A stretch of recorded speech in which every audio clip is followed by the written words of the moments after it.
Since October 8th, the Hezbollah terrorist organization has fired over 9,000 rockets, missiles, UAVs at Israeli families, homes, and communities.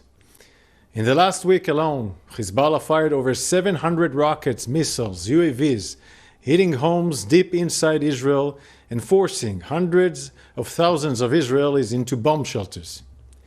For years, Hezbollah has been planning to do in northern Israel what Hamas did in southern Israel on October 7th. Invade Israel, infiltrate civilian communities, and massacre innocent civilians. To achieve this goal, Hezbollah drew up a plan. They called it Conquer the Galilee. On Friday, the IDF conducted a precise strike based on intelligence on Ibrahim Akil, the architect of this plan, and other senior Radwan force commanders in Beirut. At the time of the strike, these Hezbollah commanders were meeting to plan an October 7th style attack in northern Israel. To make sure that Hezbollah can't carry out such an attack, and in order to enable all 60,000 Israelis to safely return back to their homes in northern Israel, we must act against this threat. This threat is just a few hundred of meters away from the communities and families in northern Israel. Today, based on precise intelligence, we conducted extensive strikes against Hezbollah terror targets in Lebanon that posed an imminent threat. The IDF struck 1,300 targets until now, including long-range cruise missiles, heavyweight rocket with 1,000 kilo warhead. This is the same type of rocket that was used in the Majd al-Shams attack that killed 12 innocent children. We also struck a short and medium-range rockets and UAVs, all capable of attacking deep inside Israeli territory and causing major damage to civilian towns and cities. As part of our efforts to mitigate harms to civilians, we provided advance warning to civilians in specific villages in Lebanon where Hezbollah embedded its military assets and weapons and warned them to move out of harm's way. However, even as we called on civilians to move away from danger, we saw that Hezbollah operatives were doing the opposite and acted to prevent civilian moving safety. This is because Hezbollah uses civilian population and civilian homes as a human shield for its terrorist activities.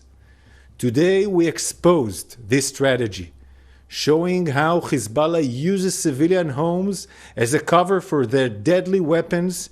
In these images, you can see how Hezbollah hides long-range rockets with range of hundreds of kilometers inside the attic of a house in the heart of Khumin al-Takhta village in southern Lebanon. You can see here that the rocket is stored on an hydraulic system and is prepared for a launch out of an opening in the roof, directed at the communities in northern Israel. And more than that, under this attic, a family lives and serves as a human shield for Hezbollah. The IDF strikes today, we saw many secondary explosions, such as this. Behind every secondary explosions, there's a building containing deadly munitions, rockets and missiles, triggering such a reaction like you see here. It is likely that some of the casualties are from these secondary explosions. Here you can see a house used by Hezbollah to store its weapons.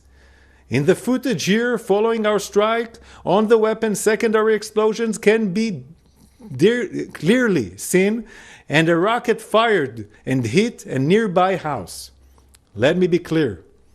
Hezbollah is responsible for this situation. This is Hezbollah's plan to turn southern Lebanon into a battlefield for its attacks on Israel. We cannot accept terrorist groups storing weapons inside people's homes, using them to fire at other civilian communities. The international community must condemn Hezbollah's grave violation of international law and actions that endanger civilians on both sides of the border. The IDF makes vast efforts not to hit civilians and make every effort to mitigate harm to civilians during operational activity. Regarding the high number of casualties, everyone is a tragedy in Lebanon. Among those killed were a large number of Hezbollah terrorists who were next to the weapons that we targeted. Israel is facing threats on all fronts and continuing to act against them in defense for the people of Israel. We have many other missions to carry out. We have to bring back home all our hostages that are held in brutal conditions by Hamas. We have to bring them back home in all means. We have to continue dismantling Hamas capabilities in Gaza. And we have to bring security to every Israeli citizen in the north and in the south. Questions, please. 2 questions from AP.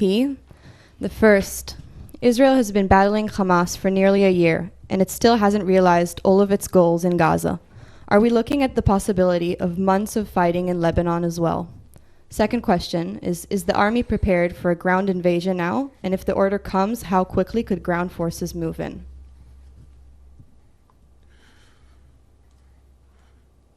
Israel has been battling Hamas, this is true, for a year. Yeah, Hamas did the 7th of October, a horrible massacre. It's almost a year. We have to fight and dismantle Hamas and enduring defeat to Hamas. There is no other way.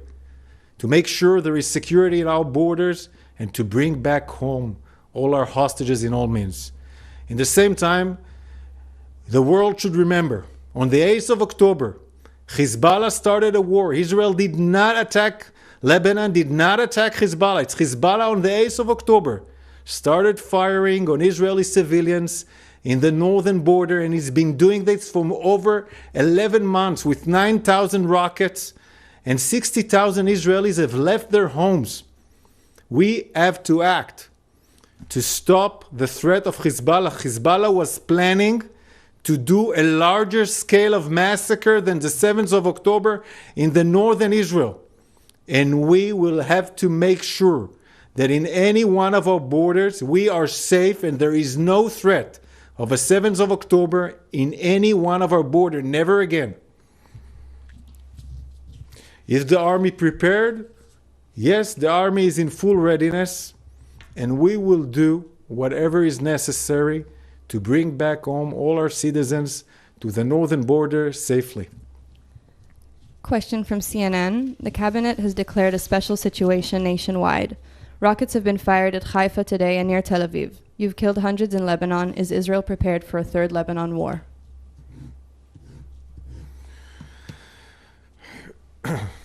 The special situation that was declared by the government allows us to do different kind of things in the home fronts. We still haven't changed the policy yet.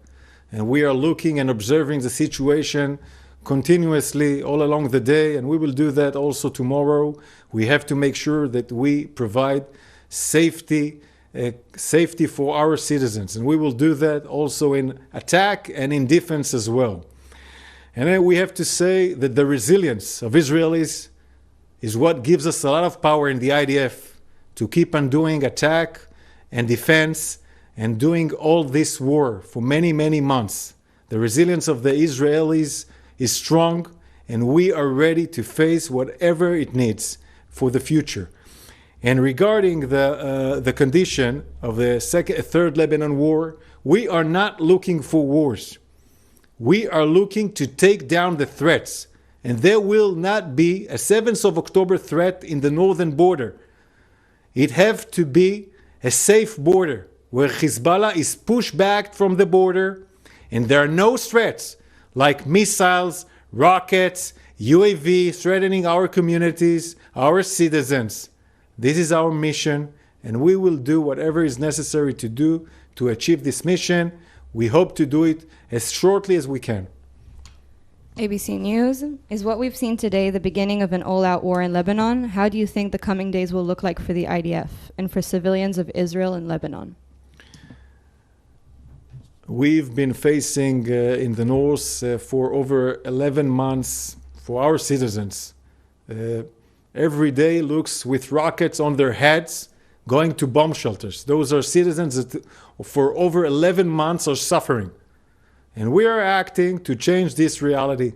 This is what we're doing now, and we will use all the measures we need to do that. And it is Hezbollah who started it on the 8th of October. It is Hezbollah and the Radwan forces that were preparing to do a 7th of October in the northern Israel. And our mission is to create the security and the conditions for the northern citizens of Israel to go back safely to their homes, and we will do whatever it needs to achieve this goal. AFP, you said this morning that the threat Hezbollah poses needs to be degraded and its infrastructure needs to be dismantled. Can you please be more specific about what the specific goals of these strikes are, and do you anticipate that they will be followed by ground operations? Hezbollah holds two big capabilities. One of it is the arms and weapons that we saw that were located today in civilian homes, using Lebanese civilians as human shield. This threat allows Hezbollah to make southern Lebanon, who was supposed to be secure by 1701, the resolution, it was supposed to be secure, but it's not. It has deadly arms, as we have seen today with secondary explosions and the evidence I showed you today. We have to make sure that Hezbollah is away from the border, far away, with no capabilities that are risking our citizens. In the same time, no Radwan forces, none, next to our border with no infrastructure and no capabilities. We showed today an aerial campaign. It is currently now an aerial campaign. This is what we did.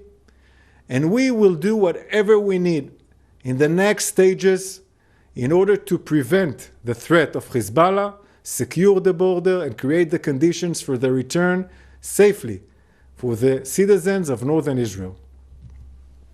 Thank you.